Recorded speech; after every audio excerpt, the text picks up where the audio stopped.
So, very good morning to everybody who is here live on this Zoom.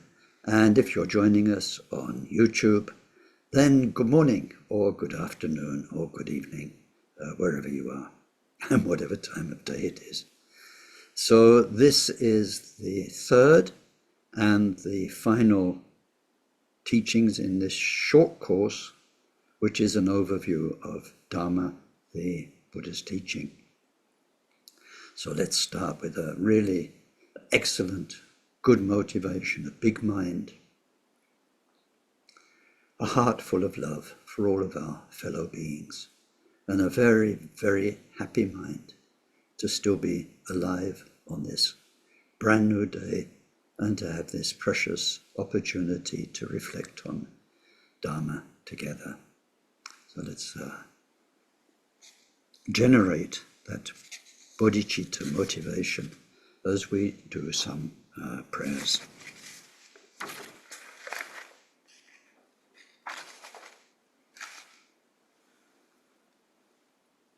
We take refuge in the Buddha, in the Dharma, and in the community of most noble minds.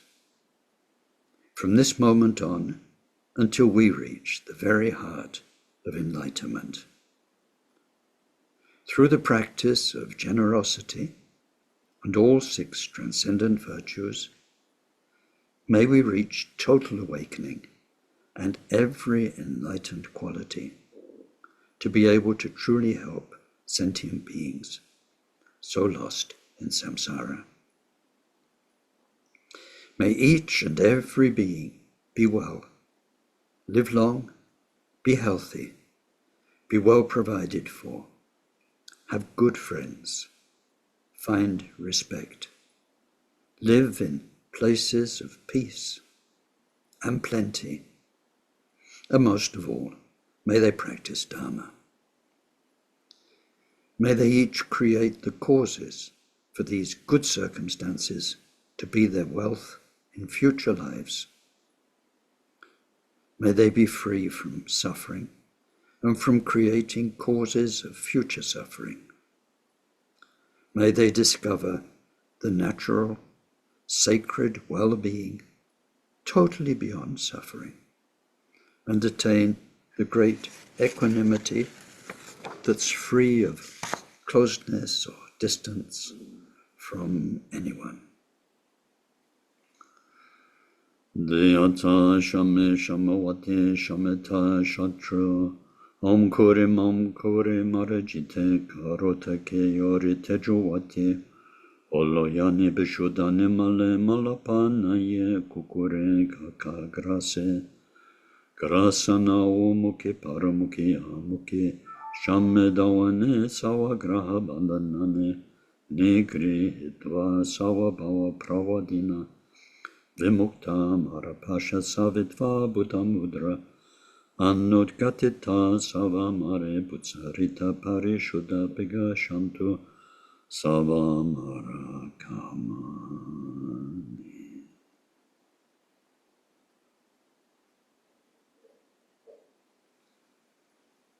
Glorious Guru, source of all blessing, ever present above our heads on lotus and moon seat, through your immense kindness, ever sustain us that the accomplishments of body, speech, and mind flow from you, and we are one.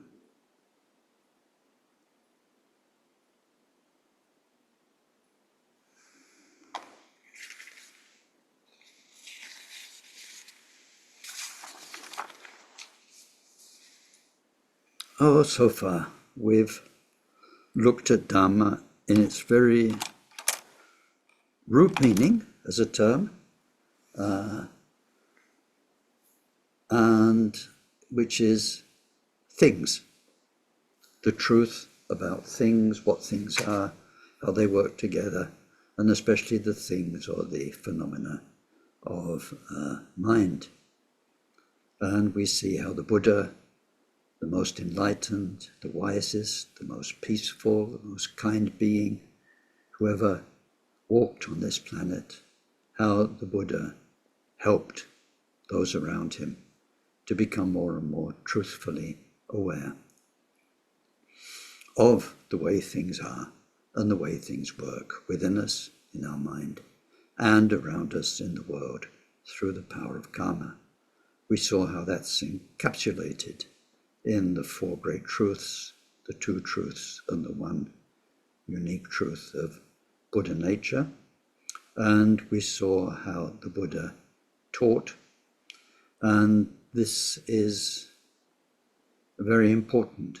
The Buddha, and we were talking about this before this session started, the Buddha was itinerant. He wandered through, I think, mainly 5 kingdoms. Some of the kingdoms were small at the time, but nevertheless, it was in central North India, up to the Nepali border. And he traveled and taught those who came to him for teachings. He didn't preach, he didn't proselytize, he didn't go looking for customers. The whole ethic the Buddha taught by example, and that should be the case, and should have been the case ever since in Dharma, is you teach on request. So my courses aren't very good because I create them and publicize them and then wait for people to turn up. But generally, but it's up to you to turn up. But the initiative is not taken by the teacher. The teacher is there and somebody comes along with what's really on their mind, or they feel a need for progress in their lives, so they come and ask for help, they come and ask for guidance. This was very much the nature of the Buddha's life, because he was such a unique presence. He just radiated everything he was and that he taught. He didn't just teach peacefulness, he was the very presence of peacefulness in the way he was. And so anyway, he was very respected, he was very popular. There were usually, we don't have a number in the scriptures, but from the look of it, at least 100, 200, 300 people whenever he was requested to teach. And then it became a kind of a ceremony, became more formulated. Somebody would ask to teach, and then so ask him to teach, and then he would respond, and so that everyone could get the benefit. Then people would gather, they'd prostrate, they'd show respect, and then he'd give a teaching. So his own teaching was given to an individual, but shared with a lot of people, unless that individual actually needed personal advice and they saw the Buddha privately. But when people asked about a topic, then others would gather. So after the Buddha's passing, then there were attempts for everyone to put their knowledge together of what they heard. And this became the Dharma. So we've looked at that, we've looked a bit at the history, we've looked how that spread to other countries and became Buddhism, and then not directly, but indirectly through all the things I said about the spread of Buddhism. We know that it disappeared in India roughly around the 12th century, and Buddhist sites became ruins, and most vestiges of Buddhism disappeared. So it continued as an exported item. In many ways, exported to different countries where they took to some aspects of his teaching more than others, or where it was carried to those countries by just a few people, who couldn't carry all or didn't know all the teachings the Buddha had given. So they shared what they had, what was precious for them, what they were experts in, and that became the keynote of the Buddhism that developed in that country. But so not only was there a sort of a geographic and historical story about how Thai Buddhism became Thai Buddhism, Zen Buddhism became Zen Buddhism, and so on, but there is this thing that's very important for us, is that we will never know, even if there was such a thing, what the original teachings of the Buddha were and what they were like. We can imagine, and that's a wonderful and beautiful thing to do, but as we touched on in the last two talks, it's obvious historically that from the very time of Buddha, there were already various versions of what the Buddha taught. Mainly in agreement, lots of overlap, but with a different emphasis, and some including instructions, teachings that the others didn't have. And so this has developed over the centuries. And what have we got practically? Or to put it another way, this series of talks is about Dharma. What is the Dharma these days that we can access? That's the most interesting for us, and it's quite pragmatic, because we can't travel back in time, we can't do anything more than meet the teachers we can meet, check out the traditions we can check out. So in this evolution of Dharma over the centuries, over more than 2,500 years, then we see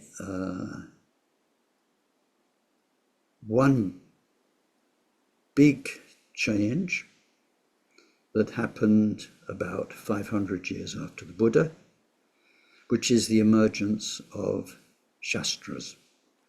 So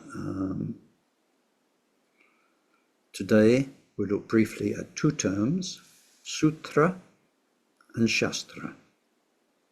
Sutra, in a general sense, covers the three baskets we looked at, Sutra, Vinaya, Abhidharma. We looked at those last time.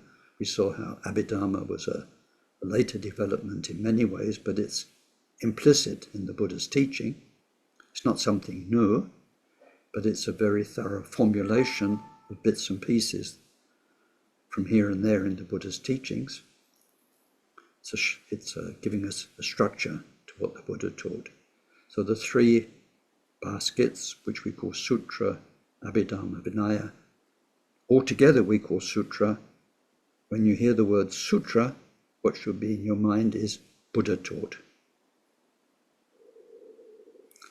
As time went by, and great teachers like Buddhaghosa in the Shravaka tradition, is it Buddhaghosa? I think so. But anyway, great teachers, and then Nagarjuna and the Sangha and Shantideva, so on, they analyzed and presented analyses of the Buddha's teaching, which is so useful for us. There's no way we can learn all the different. What does that say?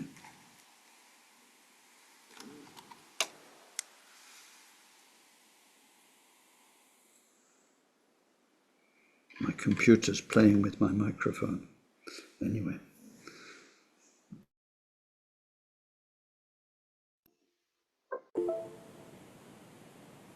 Can you hear? Yep, good. Thank you. There must be a loose contact somewhere. Oh dear. Anyway, where were we? Yeah, Shastras. So these great minds, these great Buddhists over the centuries, analyzed and presented the Buddha's teaching in a way that's so convenient for us. There's no way we can learn all the Buddha's teachings.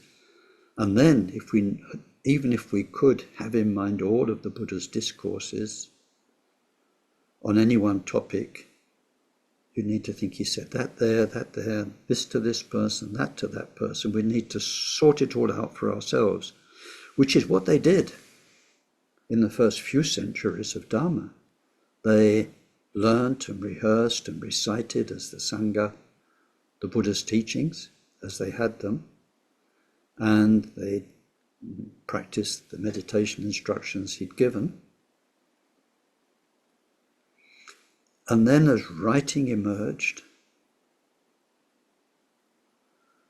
then these formulations emerged, and through that different streams of Buddhist thought, different schools of thought, were all based on the Buddha's teaching, but seeing different emphases, highlighting different points, and so on. So the different schools emerged based on the analyses of their great founders. So these works, Shastra, they're called, which means, it doesn't mean commentaries. Some people translate the word as commentaries, but a commentary is a commentary. You take a text, word by word, and you comment on it. These are not commentaries. These are overviews, analyses of the Buddha's teachings, presented in the perspective of their authors. Of course, if you're an author, and if you're a translator, like I've been, then whether you like it or not, you can only translate in the way that you see it, you know it, the way you understand it. And it's wonderful being a translator, because as the years go by, you realize how basic and primitive your early translations were, because you're learning more and more from different teachers about the same text, the same topic. So Shastras, which you have in mind, is written by great Buddhist masters. Sutras come straight from the Buddha. Shastra comes from the great Buddhist masters. And for us, very useful. And for Tibetans, because most of us here are inheritors of the Tibetan tradition, then the Tibetans used Shastras much more than sutras. Some people who come from other traditions, they don't hear Tibetans chanting sutras very much, which is a very big deal in the Theravada monasteries, for instance. And it's because for us, in order to understand the Buddha's teachings, the Shastras are just amazing. So much of the work has been done for you by great minds. So then we are very fortunate elite, because we can pick from the great minds and say, yes, I think I tend more to the way Nagarjuna. Oh, don't do that. Oh, well. If you can't hear me at any point, please just wave wildly. And I think that's better, because otherwise this thing's going to keep telling me on and off. Keep telling me my microphone's on, my microphone's off. It's having fun. So anyway, 2 points so far. Dharma, we can never find the original. We have to see Dharma as what we've got. And then the second point is Sutra and Shastra. And so I wanted to unpack that a little bit.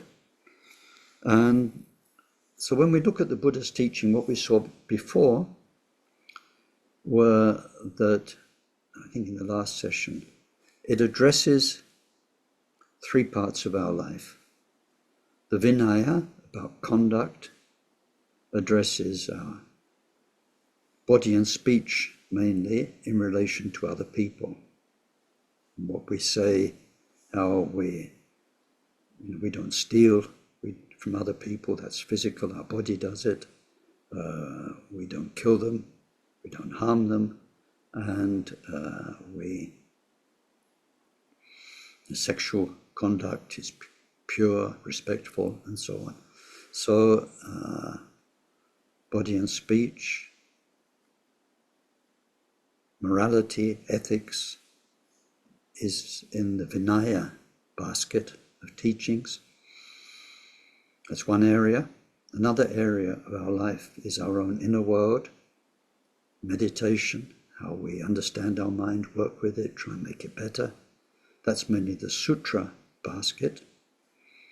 And then there is the wisdom that really is the key to our freedom from suffering, understanding the voidness or the absence of a fixed ego, a fixed self, and understanding the illusory nature and the interdependent nature of all things. That's the Abhidharma, or the wisdom basket, and the three areas of ourselves: social interaction, meditation as the general medicine for the mind, and wisdom as within meditation, mainly the way we find lasting freedom.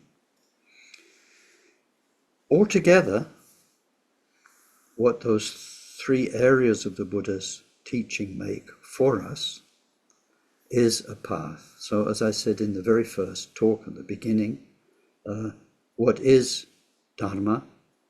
Dharma is a path, a journey that we travel, where we work on our social interaction, part of ourselves, us in the world, where we work on our emotions, our busy, distracted mind, the power of our harmful emotions in the mind through meditation, and where we try to wake up to become wiser and wiser about what's going on inside us and around us. So it's a path, and as a path, it is known as a path of peace. And I think that's one of the first topics I need to talk about today, because we're looking at Dharma, and it's a very famous and very important thing for us to understand, not in the abstract, but in terms of, well, our own social interactions, our own work within our mind, our own wisdom. What is the journey that we are on? We are traveling a path towards more and more peace.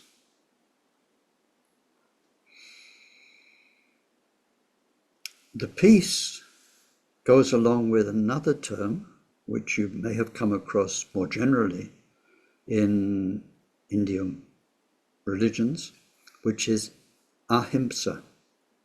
Ah is a negative, and himsa means harm. Now, very often that's translated as non-violence.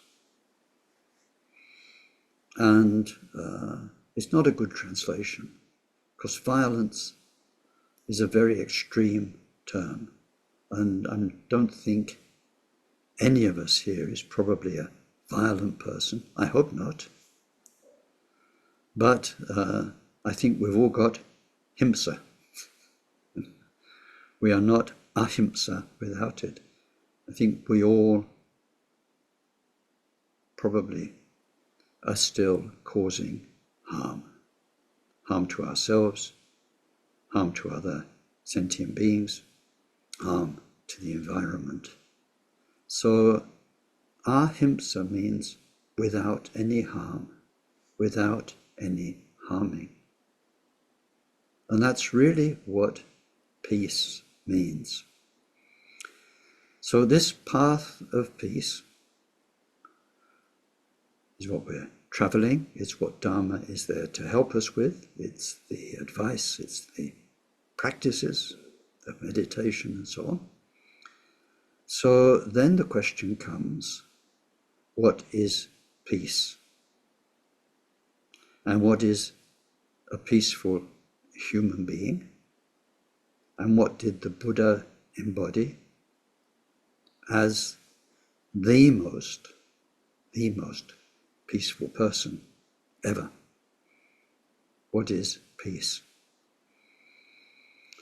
And what we'll find, and especially as we develop our path and our meditation, is that peace is not a one state. Peace has depths of meaning. And in fact, those depths of meaning are very much related to the three turnings of the wheel of Dharma, and what we'll come across later in this talk, which is the 9 yanas. So peace, in its most, actually, simple way we can understand it, is the peace brought about by meditation, and which will be an amazing surprise when we start to meditate, because for the first time probably in our life, we can encounter stillness of the mind, a mind which is still and in a state of non-agitation, non-peace. It's actually a state of, what can we say, nothing happening. It's probably the best way to define it. You're not busy thinking, you're not busy reacting, and because of the power of following the breath or whatever it is, and having done it for quite some time or very powerfully, then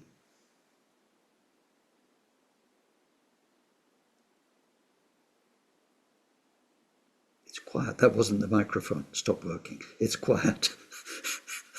But your inner loudspeakers aren't working anymore. And so that is an amazing experience. And of course, we follow it up. We make it a tool that we can access more and more readily, where we can find a state of that sort of peace within us. It's a very vital, very absolutely necessary tool in our Buddhist toolbox. I say it often because I'm a bit of a, what they call it, a handyman. I like doing jobs, and I've got a very well-equipped workshop, so tools. But you can have lots of tools, but there are some basics you need. Even if you carry around a simple toolbox, you need something to hit things with. You need a hammer, but you can't unscrew a screw with a hammer. You need screwdriver, possibly two screwdrivers, one with a flat head and one with a star head. And you need something to grip. So you need a few basic tools if you're going to go around doing jobs. The rest is sophistication. So in our Buddhist path, in our journey of Dharma, then there are some very basic tools, and one of them is the ability to find and to be in and to use this state of peace. And then for some Buddhist schools, especially the Shravakas, then that state of peace and making your whole life that, and cutting off everything else, and just becoming a mind at peace, in a state of peace, is the priority. Another level of peace, which we are certainly want to attain, is where we are in a state of peace, in the sense of not a mind state of nothing happening, but where we are not troubled. So there we contrast peace and trouble. Trouble's a good word. Trouble, we get in trouble, and then we use the word in English for troubled water. Troubled water, when the water's all stirred up because of currents, or when the wind's making it very busy on the top. That's called troubled water. Troubled water, you just see what, when you look at it, you see trouble. You see waves, you see muddy water. Here in France, they're talking about whether they can use the Seine for the Olympics or not, because it's full of shit, basically. But anyway, so troubled water, muddy water. And I used to, when I went to college, it was next to the Thames, and I used to walk across the Thames many times a day. And you look into it, and you couldn't see anything you couldn't see anything. It was so muddy. Trouble. Our mind is troubled by thoughts and emotions, and it's very busy. And they trouble us. We worry, we're anxious, we have hopes, we have fears, and then we get upset and angry about things. We get eaten by desire for something to happen, or regretful never happened, and all these emotions. So a lot of our meditation work, once we've developed a state of peace, is to no longer, or to be less and less troubled by all those things: desire, anger, jealousy, the mind poisons, our own karma, what we have, what we don't have, our health, our relationships, all those things determined by karma. We are not troubled by them. That's a next level of peace. Very often it's only when something of that next level of peace, of not being troubled by karma and klesha, karma and our emotions, when we've got some success in that, that we start to see inner conflict, where we are not one integrated person. We're almost like you have two people inside, or 10 or 20, and they've got different agendas. And sometimes if you read the Tintin books, Tintin sometimes, or maybe it's Tintin's dog, has an angel on one shoulder and a red devil on the other shoulder. And the angel's giving good advice and the devil's giving, naughty advice. There's the kind of, or the golem.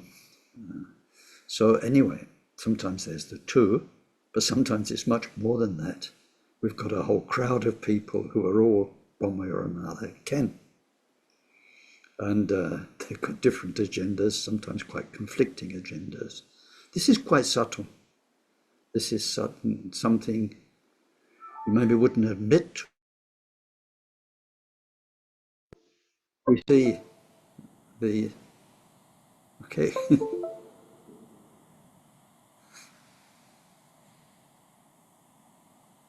He just does it. I'm being very careful not to move any furniture with my knees or anything to make a bad contact. So anyway, so we find, for instance, you have the bodhisattva inside you. Very clear what a bodhisattva wants to do with your life. Precious human life, we've got all the instructions. But then you've got all those old historical people inside you who would rather do this, would rather do that, and they're in conflict with each other, and they're in conflict with the bodhisattva. And then sometimes you've got even different levels of bodhisattva conflicting with each other. So this inattention, when it goes, makes a wonderful peace. And then there's a deepest level of peace, which is to be in harmony or not with your Buddha nature inside. And of course, we're working on that, and we have to work very, very hard to get even to a first point where Buddha nature can start to shine through. And then, so there is that lack of peace because we are not being who and what we truly are. So I wanted to mention in this course, and that's it for today, about the path of peace and understanding that whatever you do, it's about that. As the years go by, as you practice Dharma more and more, the question is, are you more at peace? Peace, there is I hope to come to it today, time's rocketing by, but we come to the 4 Seals of Dharma at the end. One of them is Nirvana is peace. When we look at Buddha, sometimes we talk about Buddha's wisdom, Buddha's love, Buddha's power to help, but all of that comes through peace. So it's important, like Akon Rinpoche, my teacher, very often used to say, he didn't care whether you've been in Dharma for 10 years, 20 years, 30 years, or 40 years, which people sometimes were, how can you say, proud of. I've been with my teacher, I've been coming to Samiling for 30 years. But from Akon Rinpoche's eyes, that wasn't something to be proud of, because he'd look and he'd say, 30 years and you're still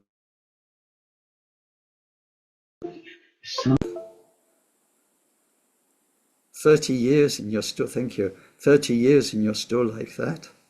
It's more something to be ashamed of than something to be proud of.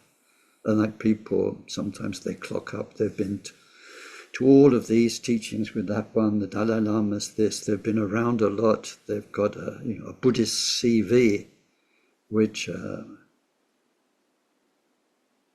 nothing wrong in itself. It's great that they've received so many teachings, that they've been around for so long, they've done so much. Or even they've been to retreat, they've been to 3-year retreat, 2 3-year retreats. But the bottom line is, did it do you any good? Do you have less ego? Or just the same ego? Or even more ego than before because you've done all that stuff? You're now a Buddhist big ego.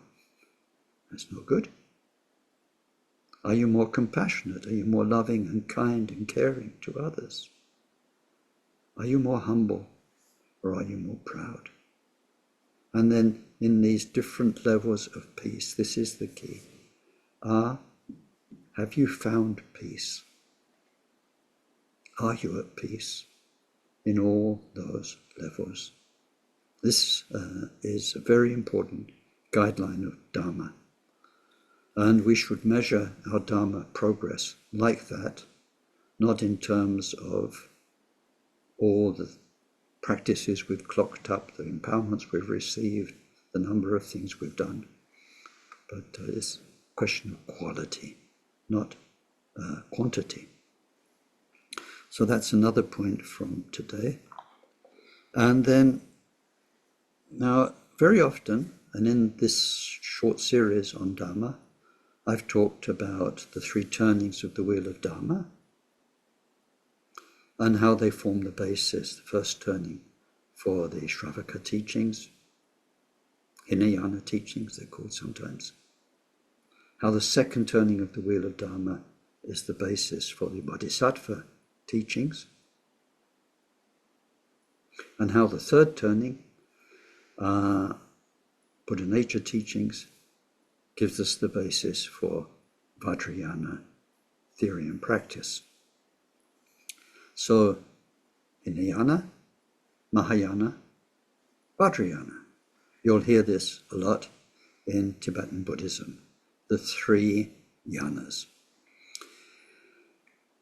Yana means an ability to carry, literally. If we put it in human terms, it's an ability to cope with, an ability to take. Carry, it's okay. It's like, how strong are you? Can you carry 1 shopping bag? Can you carry 2 shopping bags? Can you carry 4 shopping bags, 2 on each hand? It's an ability. Yana. To understand the word yana, we need to go back to the Buddha teaching, or we need to, that's our best example, but we can look today at any accomplished master teaching. You are not a salesman with one product to sell to everybody. Buddha didn't have one method, one level of wisdom to transmit about things like impermanence and so on. He helped people. Each person is unique. Not only are they unique, but at that moment in their life, they're going through a unique moment. A good teacher addresses that person at that moment.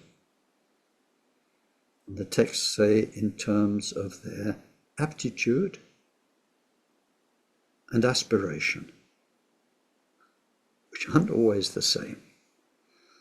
Aspiration is what they're asking you for as a teacher, what they want from you. Aptitude is what they're capable of doing. Sometimes we're a bit optimistic about our aptitude, about our capacity. And we want the best, or we want to, sometimes in a moment of inspiration, we promise. We give ourselves totally, body, speech, and mind, or we say, I'm going to do this. But that was the me of that time, of that moment, who was very inspired and very optimistic. And then the reality of Dharma practice, of life, catches up with you. And that's real, and that's good. And so there is capacity or aptitude and aspiration. So it says a teacher should give in that moment what's helpful for the person, what they're capable of doing, carrying through, capable of understanding, and what they themselves want. Because if they don't want it, they're never going to do it. So even if you give them fantastic advice, just exactly what, in an abstract sense, they'd need to hear, if they don't want to hear it, then they won't hear it. They won't take it on board. So real Dharma, theoretical Dharma. Real Dharma is the interaction, and we finished on that last week, between a teacher, which is an absolutely necessary part of the whole process of your path to peace. Interaction between the teacher and the student.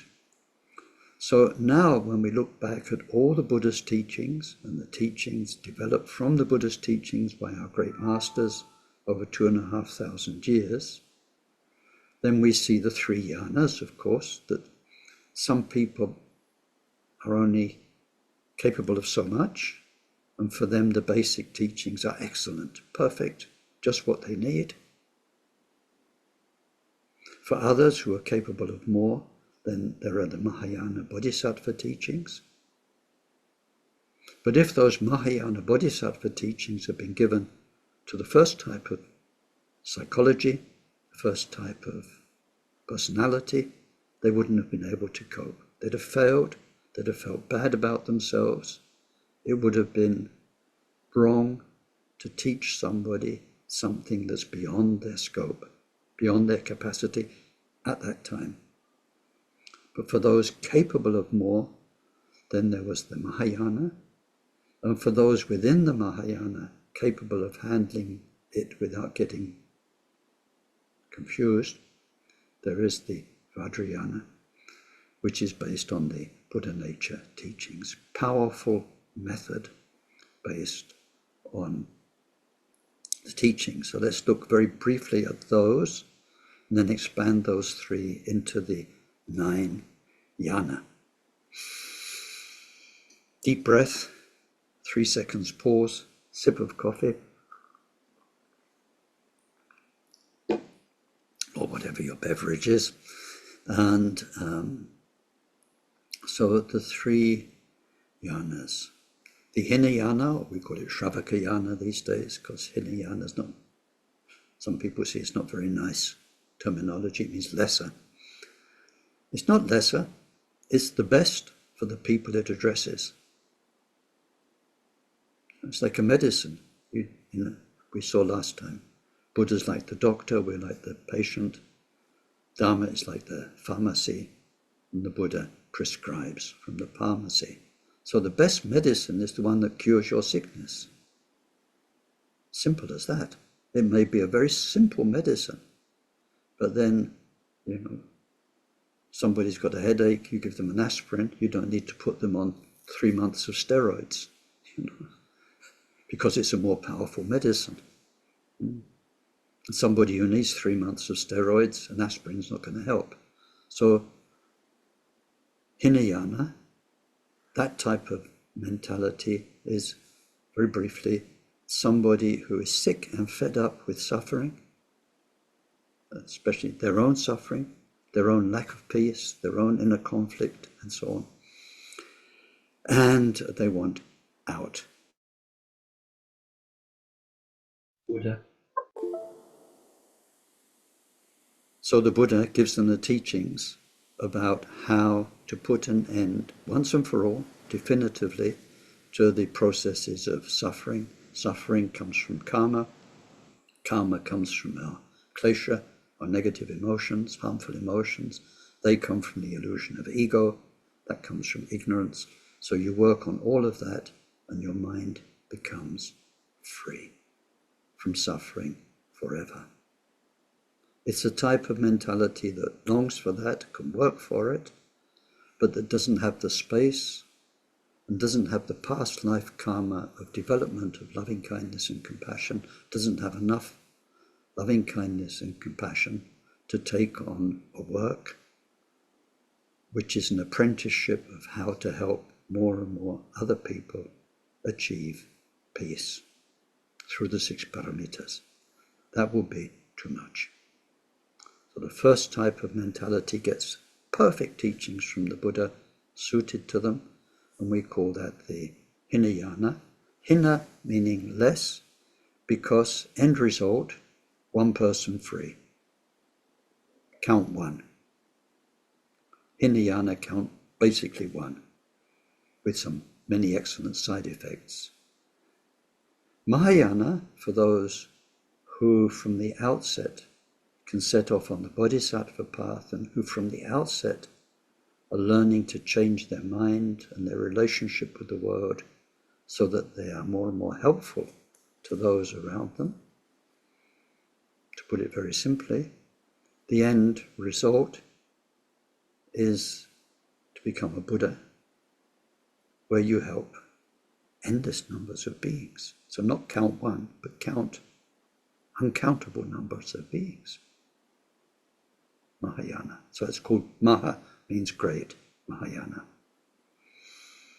Vajrayana, end result the same, Buddha, but you get there much more quickly through powerful method. So that's only suited to those who can take powerful method, powerful change of themselves in a short time. All those things which are not peace, the inner conflicts, the emotions that you work with, so all of those, work with them intensely.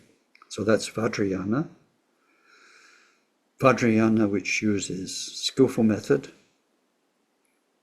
mainly visualization. Visualization has 2 main aspects.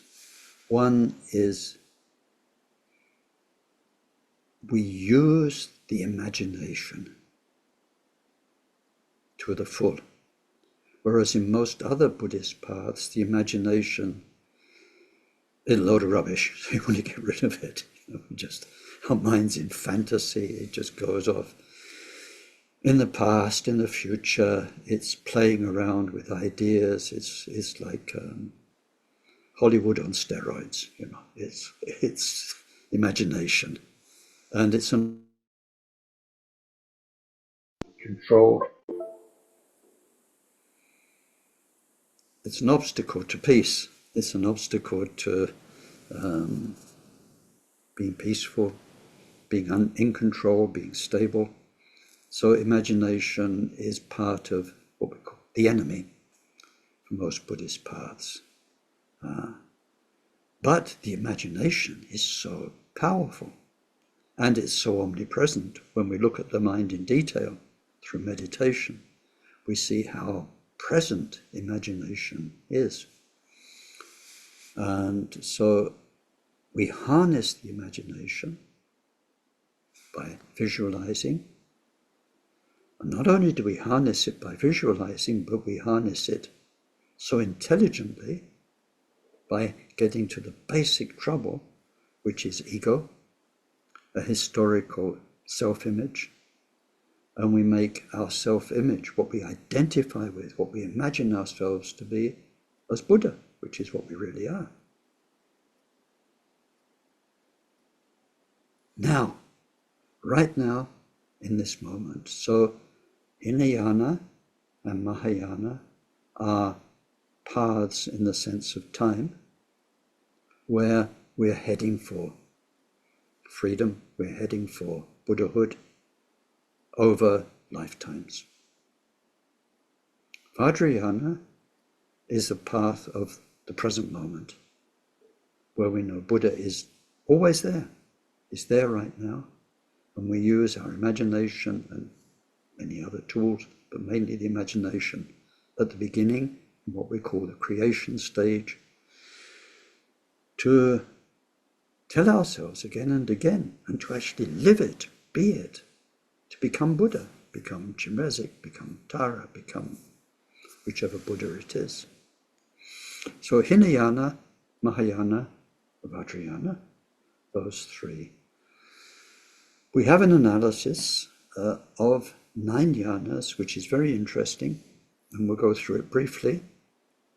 And that's why I sent you a backup document, so that you've got something more solid, more detailed to look at after this. And if you're watching this on YouTube and you don't have the backup document, then you can write to kencourses@protonmail.com.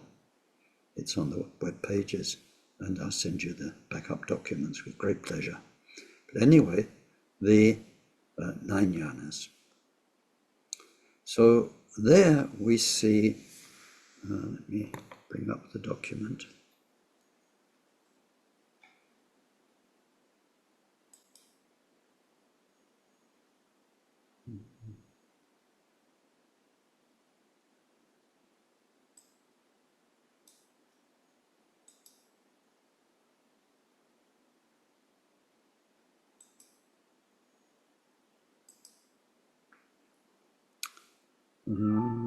Where is it?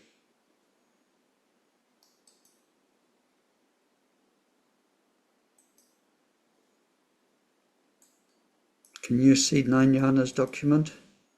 Yep, good. Okay.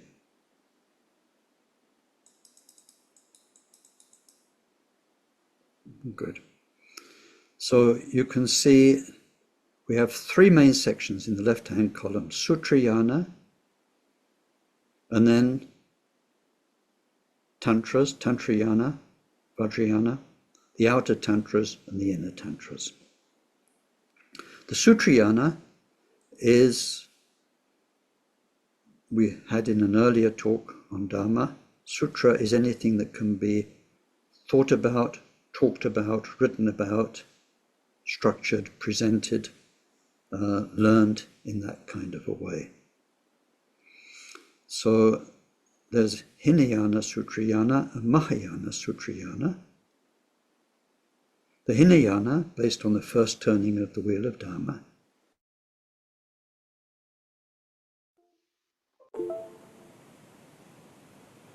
Hinayana has 2 aspects, Shravakas and Pratyeka Buddhas.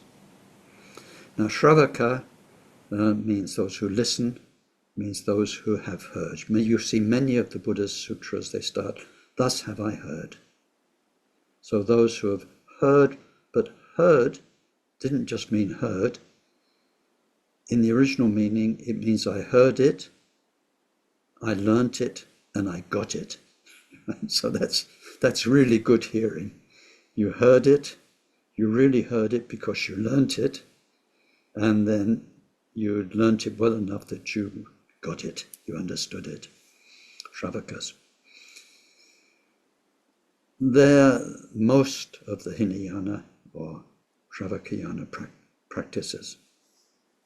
I think practices is a better word. Practitioner always makes me think of somebody who does something professionally for a living, gets money for it. Most Buddhist practices don't get money for their practice. So anyway,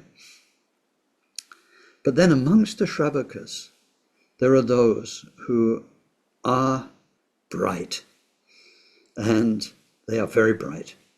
And so not only do they practice the Hinayana path to master their own minds and gain total peace and freedom for themselves, but they understand a lot, mainly through developing Abhidharma, wisdom. They understand a lot about interdependence, the way karma works, the way everything works. Science works. Science is karma, is cause and effect, interdependence. So the Pratyeka Buddhas are very bright, and in the Buddhist history, they are those who at the time of Buddha Shakyamuni appeared at one point or at many points in his teaching, stunned everybody by their remarkable accomplishment of meditation and wisdom and shining with bodies of light, beautifully described in the sutras. So they just appeared attending the Buddha's teachings in space. People wondered where they came from, and the Buddha explained that these are Shravakas from the previous Buddha or previous Buddha's times, who are now coming here for upgrade, basically, more teachings from Buddha Shakyamuni, the fourth Buddha of this particular eon that we're in. And so the characteristic of Pratyeka Buddhas is that they are loners. They are lone meditators. So to say just a few words, because we don't have much time, but just a few words, then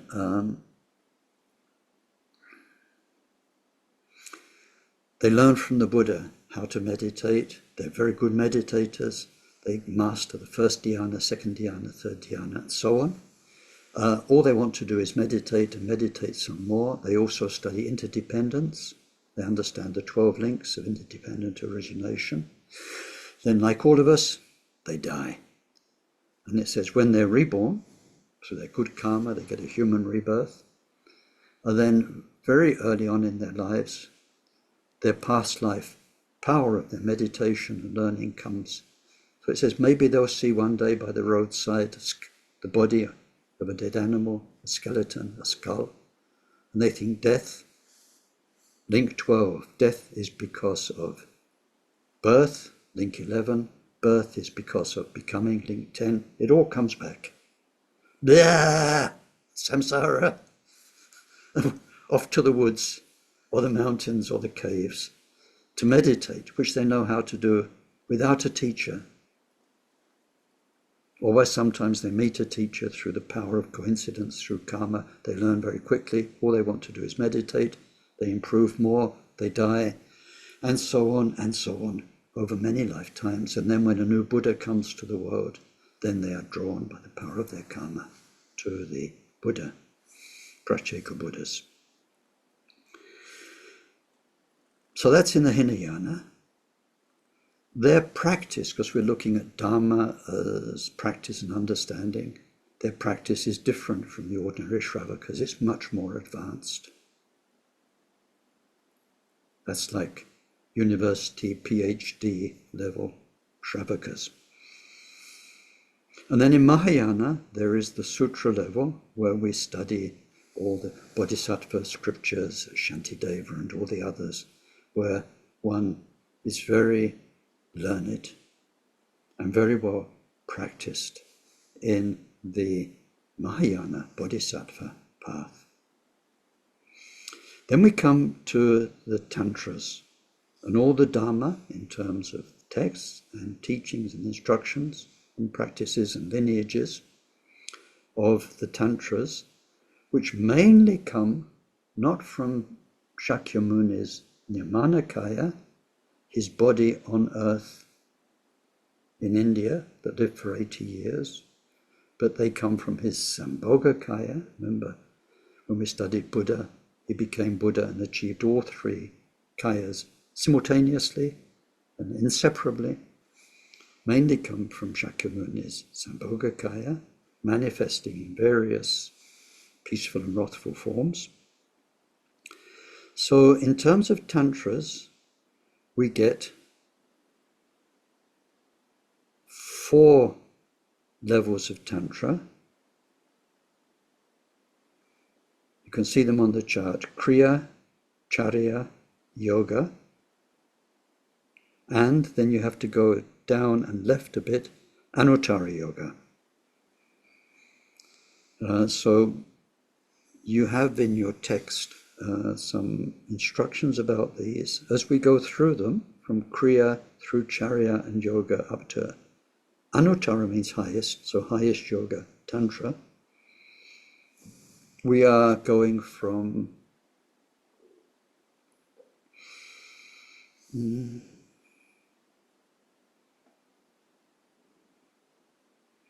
let's leave this. We can come back to it, the chart. I don't know, on your end, when you see the chart, do you see me? Do you see me gesticulating and talking? Yeah. All right. But the problem is, afterwards in the video, people don't. So here I am, back again. So what happens from Kriya, Charya, Yoga, and highest Yoga is we have a shift from lots of activity and busyness, much more in a way important in the practice than the meditation and yoga, where we go through a balance of yoga, meditation and activity. When we get to highest Yoga Tantra, the activities are really minimalized. So it's a big story. These are 4 general categories. Within them, each Tantra has its own specificity. No way we can look at it today. We had a couple of weeks course on it in Samiling once, this topic. And the recordings are there somewhere.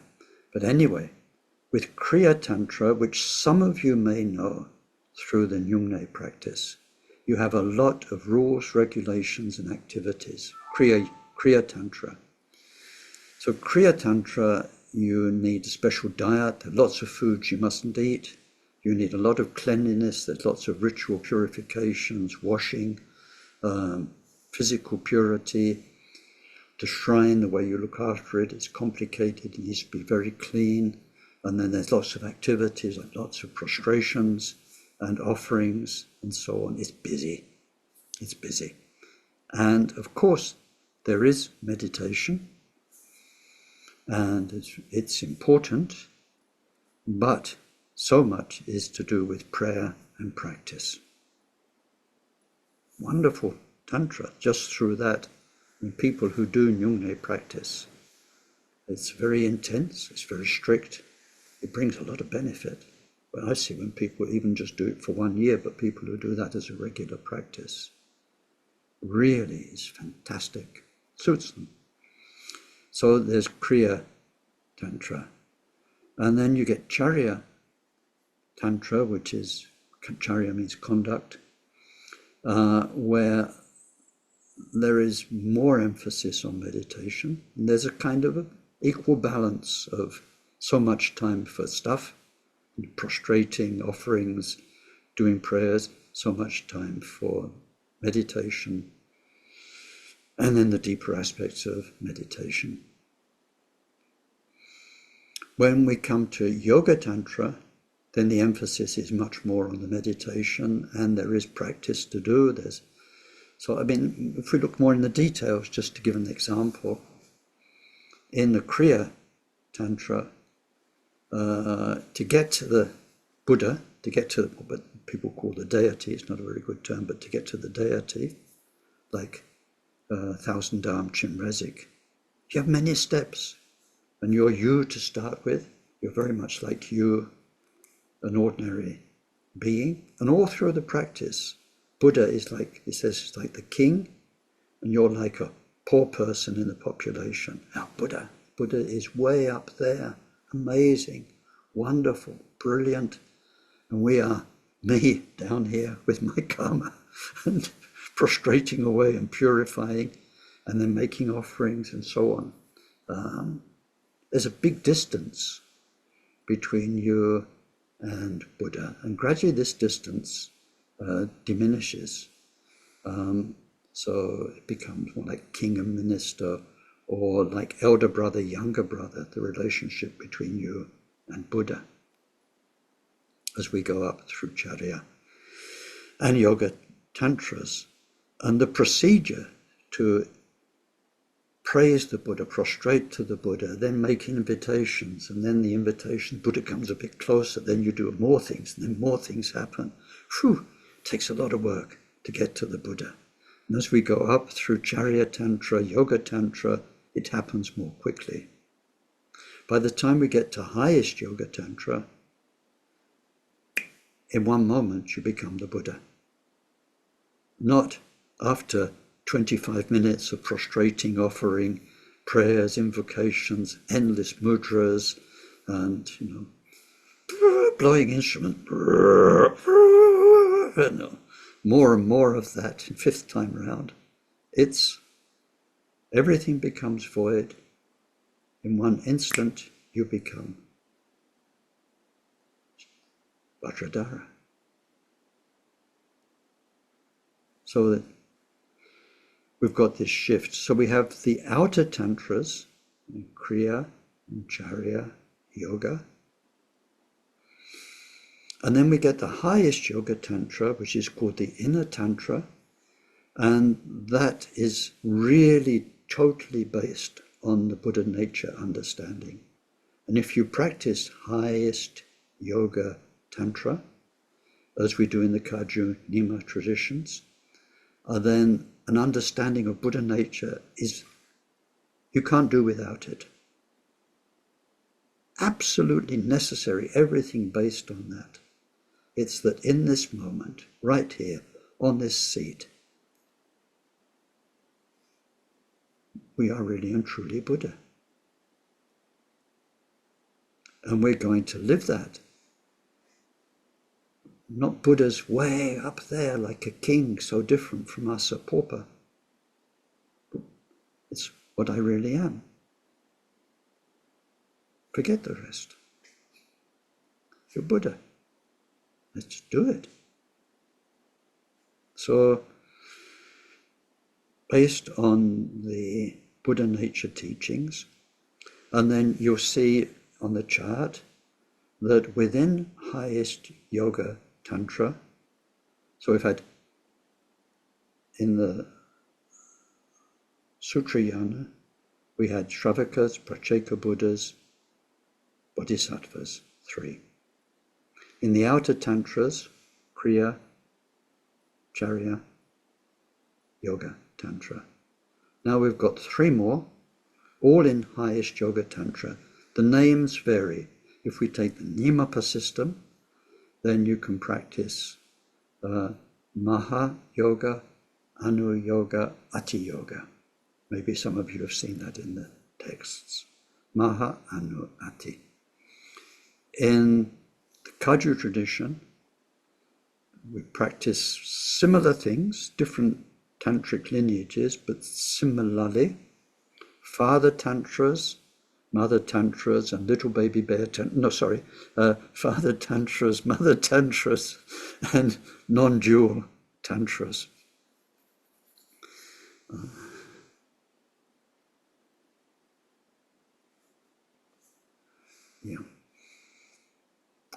Father Tantra, the emphasis is on skillful means, the method. What's called skillful means aspect of tantric practice. That's it for today's talk. Can't expand that. Father Tantra, skillful means. Mother Tantra, more of an emphasis on the wisdom, shunyata, voidness aspect. Non-dual, as you might expect. It's where the skillful means and the wisdom are equally important, equally balanced.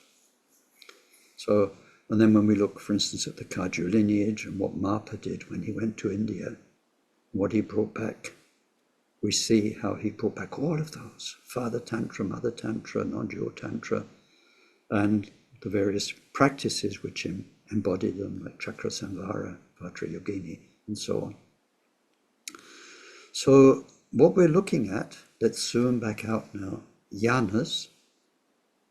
Yana is our ability as students to be able to hold and carry something. How much can you take? What can you handle these days, we'd say in English.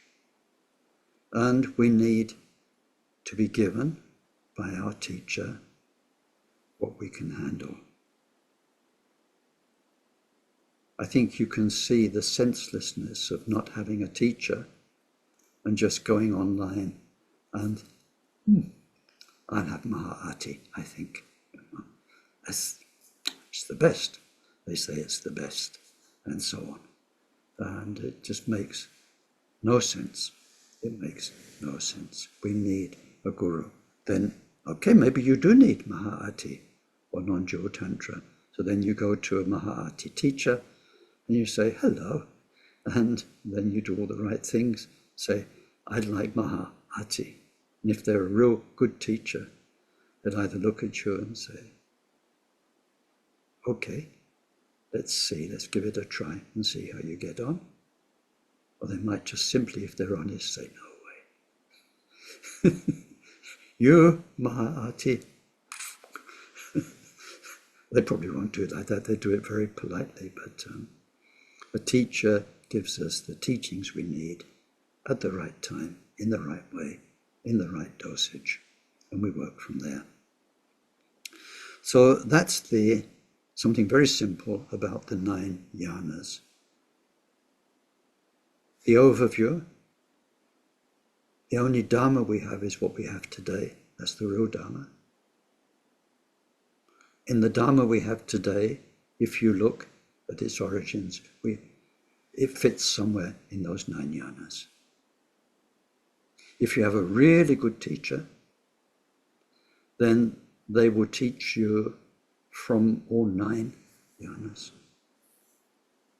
giving you whatever you need at the right time. So now we're coming almost to the end of this short overview of Dharma, and we need to finish with some checks and balances. So this is a topic called the 4 Seals of Dharma. It's a topic I received mainly from Taisittupa, and we put it in a book that was called Way to Go. The title was a bit unfortunate because I helped choose it. It was going to be the way to go, and I thought, way to go sounds very kind of Zen. I didn't know that there was this slang American expression, way to go, man. I had no idea. And so after a couple of years, people started saying, oh, it was so nice, Taisittupa, that you chose this title, Way to Go. And he discovered through them that way to go had this kind of hip meaning rather than a Zen way to go meaning. And then when I saw him, he wasn't very happy. He said, why did you let me put that on the title of a book? He really wasn't happy. And so Anyway, but it's a nice book. And up to that point, Samueling had been publishing his work. And the problem with Samueling publications is we never had distribution. You can publish a wonderful book, but if you've not got distribution, nobody sees it. It's only people who come to the Samueling shop who buy it. So afterwards, Taisitupa shifted to a wonderful organization in Australia, and he worked with their team, and his work got spread out all over the world. That's terrific. But we primed the pump in Samueling. So anyway, we made this book, Way to Go. And 4 Seals of Dharma is one of the topics he wanted to put in there. What it means is this. The 9 yanas, all the different Buddhist traditions, all the different Buddhist teachers who've got their own style and presentation. How can we tell if something really is Dharma? In the sense of this is what the Buddha would have intended us to learn. What is the Buddha's intention? So if it's got these 4 stamps of approval, these 4 seals, then it's in line with the Buddha's teaching. And if anything in the teachings we get from a teacher or from a tradition don't have all 4 seals, there's some conflict with one of these seals, then we should be very wary and we should question it. So the 4 seals, you have them in your text, is that all conditioned phenomena are impermanent. Conditioned means created by causes and conditions. A cause is a prime cause that has its result already in it, like a seed of a plant. That seed has all the genetics for the plant, and nothing else in the whole world has the genetics for that plant except its seed. It's already there, even though it's a seed, even though it's not the flower or the tree. Everything for making that happen and for becoming that is already there. That's called a prime cause. But that prime cause needs secondary conditions.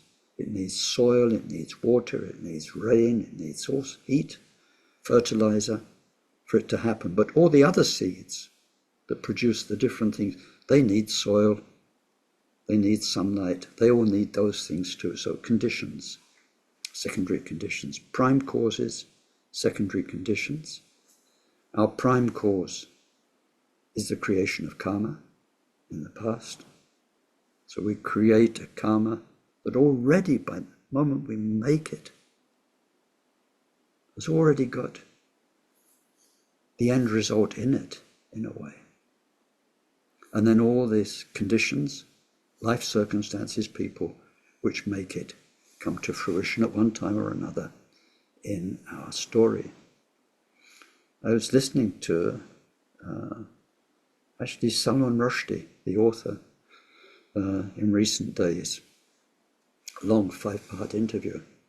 And he had several times in his life premonition of what was going to happen. And people have premonitions, so you can...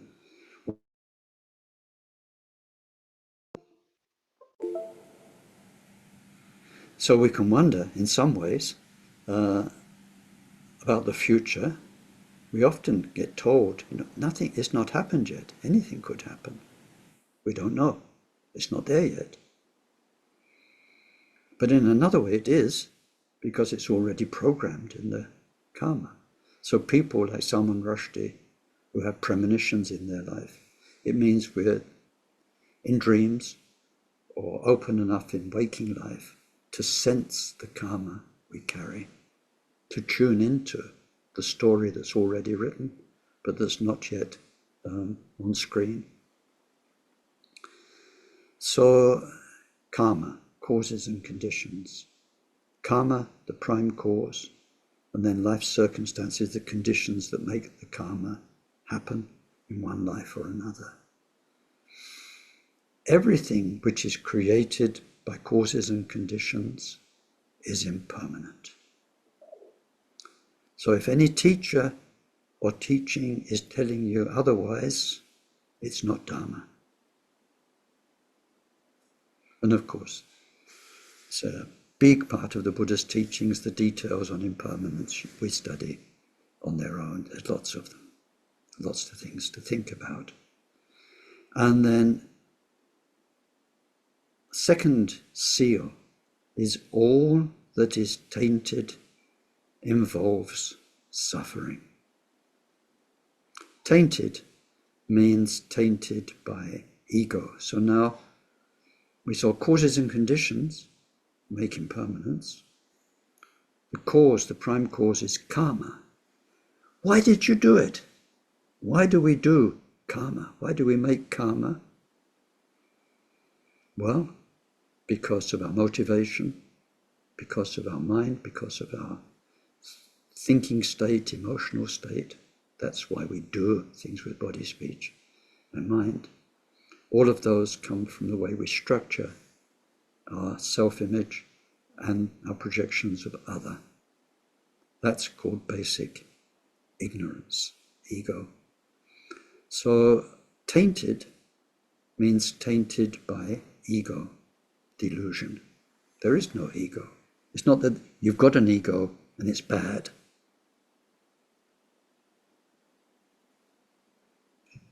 It's that there is no ego, but we feel like we have one, a personal self, fixed self. That's an illusion.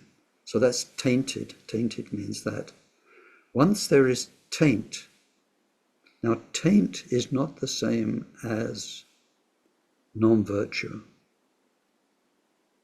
Under the delusion of ego, we do good things and we do bad things.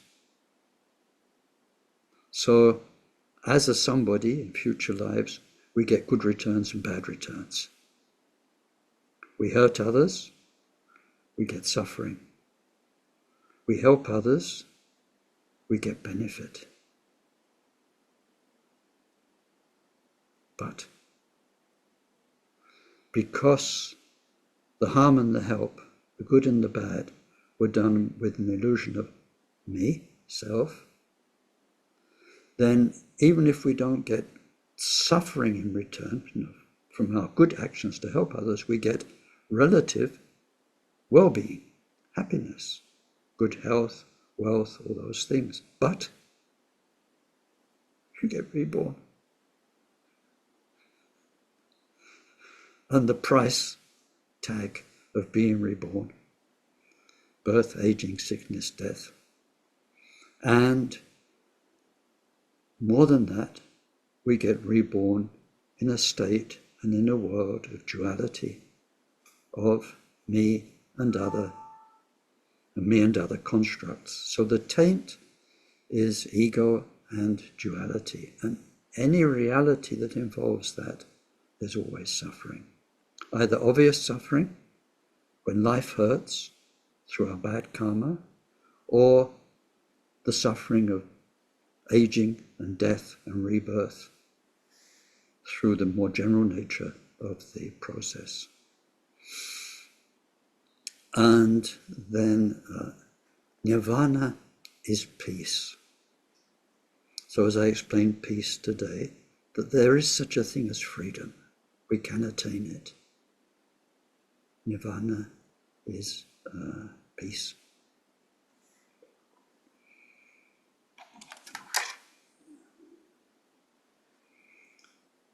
And then the fourth seal, because we've got to finish now. So we need to know what nirvana is. Not that it's some paradise or it's some personal, important word, related to a persona, not some personal well-being, but it is the ultimate peace, as I described it earlier on in this talk. So if the teachings are saying that, then they're in accord, they're in harmony with Buddha's teaching. And then no self. There is no self. There is no self in terms of a God being, or gods, or an Atman, a personal soul. So there is only the ultimate shared identity of Buddha nature, which is not a somebody. It's not a somebody, it's not a something. So we explore that in depth in Mahamudra prayer, and so on. What it is, what it isn't, you can't just put it in a few words. It's very, very, very profound. But the point is, there is no fixed, lasting, personal self. I often think when we come to this fourth seal of Dharma, how wonderful the Buddha's teaching was in India for people who were in the caste system. From the time you're born, your whole way of thinking and being treated is, you are this forever. You are rubbish. You are the lowest of the low. You don't even touch anything to do with higher caste people. You're spoiled, you're poisoned.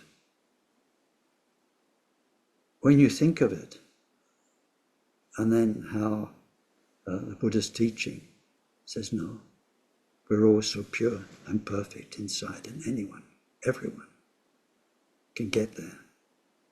So wonderful. So anyway, there we've finished.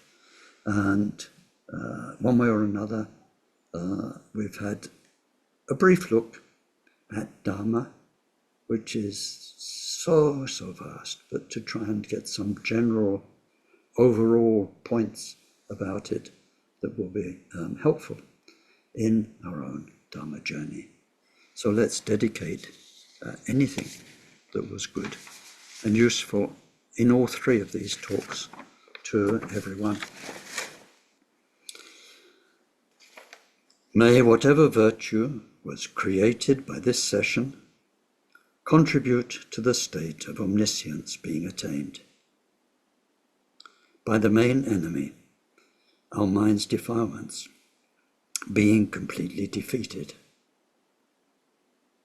Through that, may each and every sentient being become free from the ocean of existence, troubled by its waves of rebirth, aging, sickness, and death. May this precious bodhicitta arise in those in whom it's not arisen. May its development know no setbacks, and may it increase ever more and more. Through this virtue, may I quickly achieve Mahamudra and establish every single sentient being in that same accomplishment.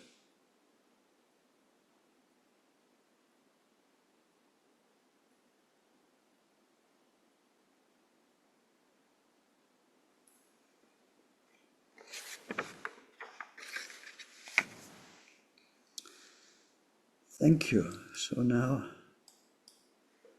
over to you, and sorry for those technical blips with the microphone, but I think most of it came across.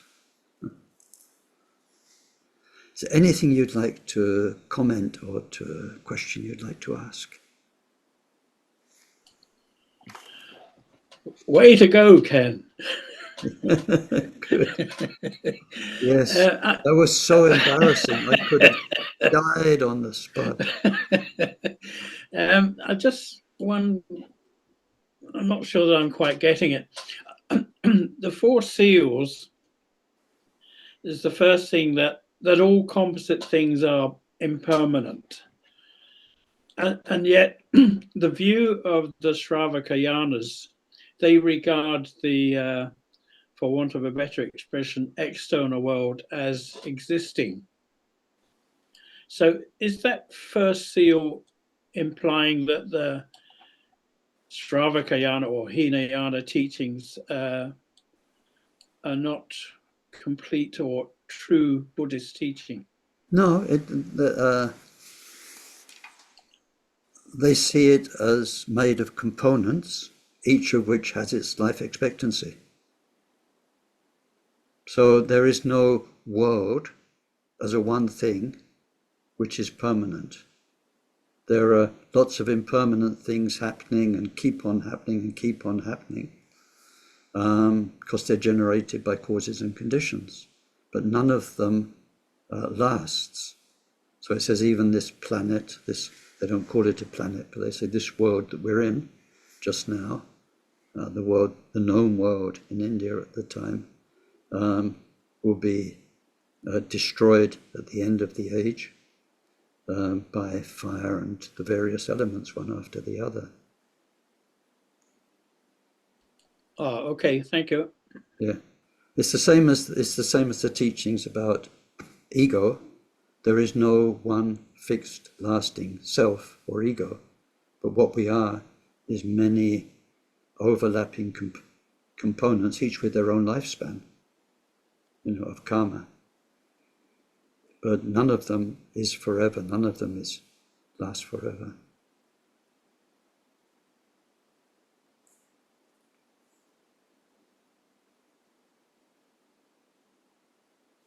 See, because what we have is that samsara, or the world, is seen for what it is, as a concept.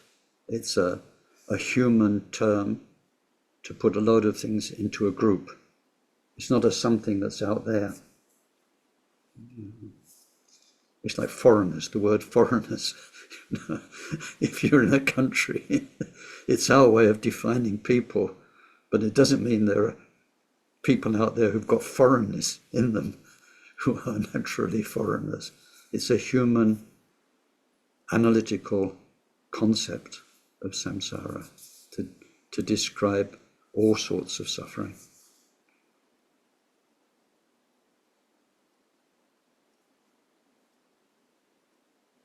Of course it has to be. If samsara was a one thing, then Buddha would have zapped it to become Buddha.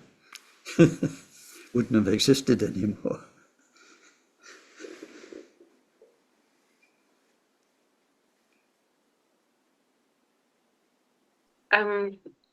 Ken, just a comment or a question on the issue of requesting Dharma, which, as you named, is missed out a bit, with this online teaching.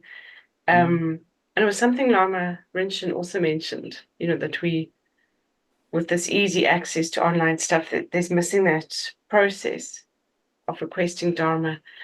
But just about with your teachings, where we send an email saying, yes, please sign me up, it felt to me like that was a substitute in a way that had some good energy to it. So maybe that can be a kind of substitute in this situation.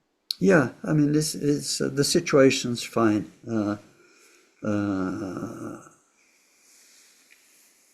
It doesn't mean there needs to be a formal request.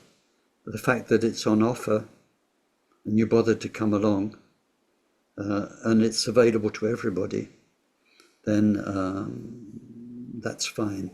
In more formal circumstances, like the Tibetan circumstances, when there are teachings, we always do a formal request. When we do the Tibetan prayers, there's always a request to the teacher to turn the wheel of Dharma. Apart from that, it's the same as this. Samiling advertises Lama such and such is coming, giving these teachings. And people pitch up in the shrine room. They're not checked at the door to see if they've requested it or anything. And they sit down and they do the prayers, whether they understand them or not. And the prayers say, please, we're requesting this teaching. But there's a big difference between general teachings, like the topics I've been doing for the last couple of years. They're available, they're for anybody. They're not selective. It's Dharma knowledge that's open to everybody.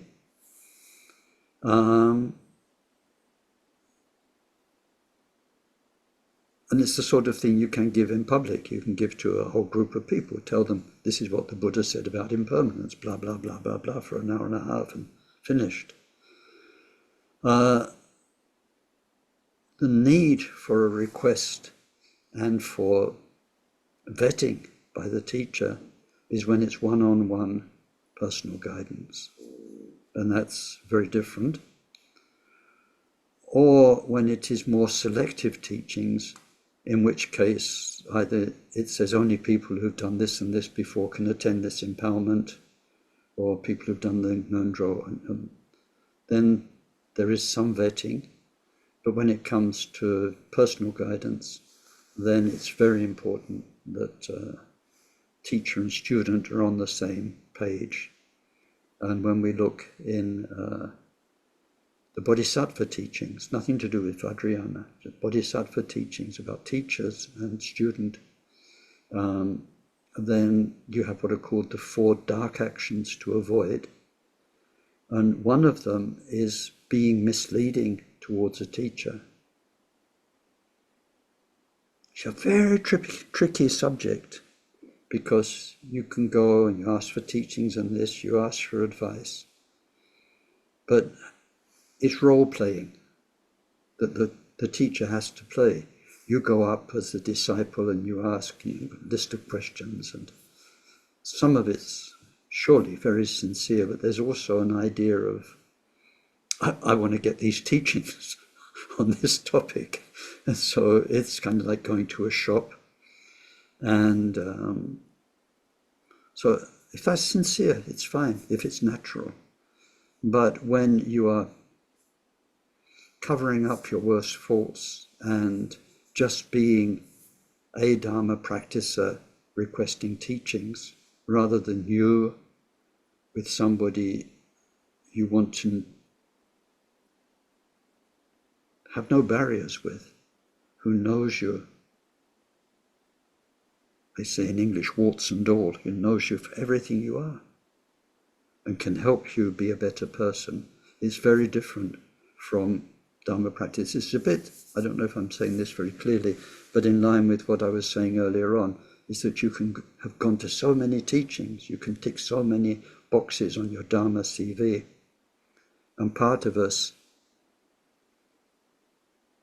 sometimes is that we feel we're missing out if we've not done this, got teachings on that. And so for the Bodhisattva, it's very important that there is this very real working together relationship with the teacher. If it's a good teacher, they've got no agenda, they've got nothing to gain, nothing to lose. But on our side, it's only the honesty and openness, which is very embarrassing, very, very embarrassing. I've found, maybe I'm worse than most people, but it's so easy to go in and talk about Dharma, have questions, ask, can I do this practice next? Rather than say,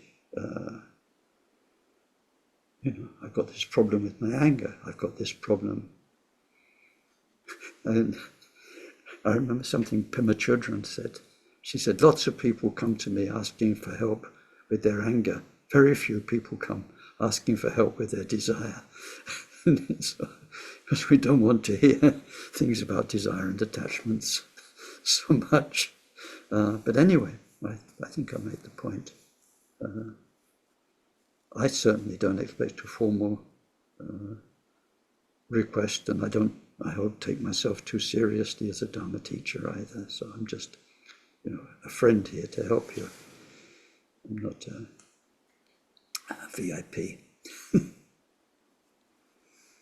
Although I've got a badge, I've got a couple of badges over there hanging on the wall which says I'm a VIP guest.